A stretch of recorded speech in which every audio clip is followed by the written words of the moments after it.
Tanker 172, number 17, Engine 141, number 14, Clean Rehab 35, assist White Oak Command, the Grass and Woods Fire, 11,000. 2041, College Park Drive.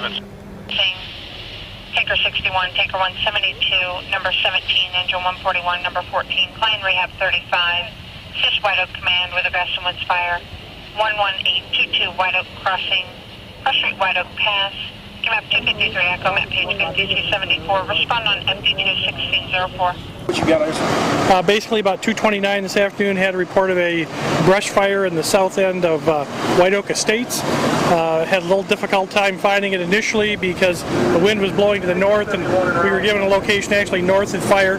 Took a few minutes to find that. It was actually in the south end of White Oak Estates, between there and the north end of Imperial Oaks. We had fire crews from South Montgomery County, Woodlands, Timberlake, Needham, Klein, River Plantation, assisted with the Texas Forest Service by both a bulldozer and a helicopter for water drops.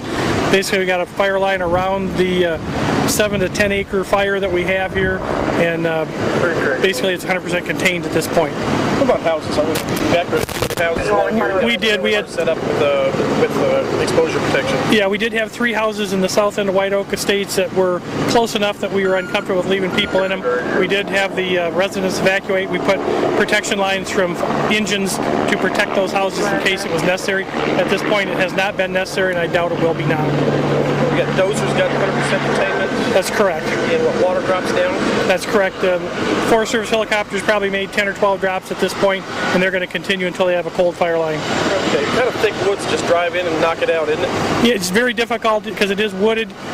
Most of the involvement of getting into it is either fighting your way through the brush with just on your feet or a bulldozer, so it's a rugged environment to try to get to. Big question, Not at this point.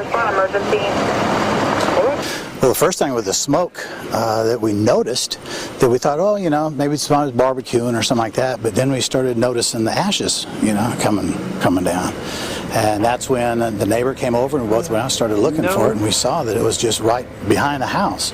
And what really kind of spooked everything was the winds, the high level of winds, and the way the winds were, you know, circumventing and blowing everything around. It was quite a kind of a harrowing experience. Kind of fanning the flames there? Absolutely. You know, that we'd start, well, it's blowing away from the house. Now it's blowing back at the house. And it was quite interesting. At this point, it seems like everything's okay. Can you kind of tell me what led up to that? You were telling me some of the cool measures they were taking to prevent it from getting close. Absolutely. Accolades and mucho kudos to I think 5 or 6 response teams all came out here from South Montgomery County to Klein to the Woodlands. It was just phenomenal the way these guys reacted with the dry and the winds and everything. And they came out and they were here just minutes. They were that fast. They called the 911. They were already looking for the fire. When they showed up, these guys knew exactly what to do.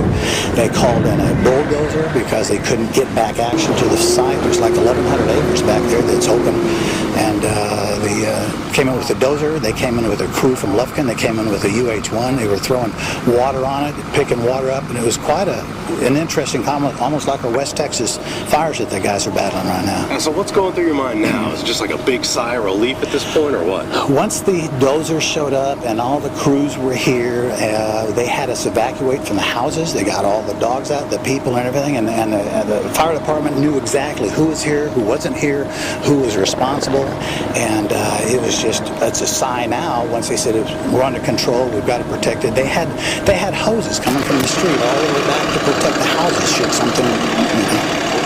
Now, I'm sure you've been watching the news and seeing the wildfires across Texas here. Did you think it would get this close to you, or were you worried about it? At one point when it really started whipping around and the smoke, we kind of had the smoke isolated, but then the smoke started coming closer to the houses, and it was like about 100 yards behind the house, and it kind of got, you know, the pressure factor was up a little bit there. But once again, the helicopter, when he came in with the water, that was an impressive sight to see. Now, you say you've been here for about 4 years. Have you ever had any incidents like this? Any close calls like this before? Not one. We had some water, some flood damage, you know, several years ago, but I think everybody in the Houston area had that.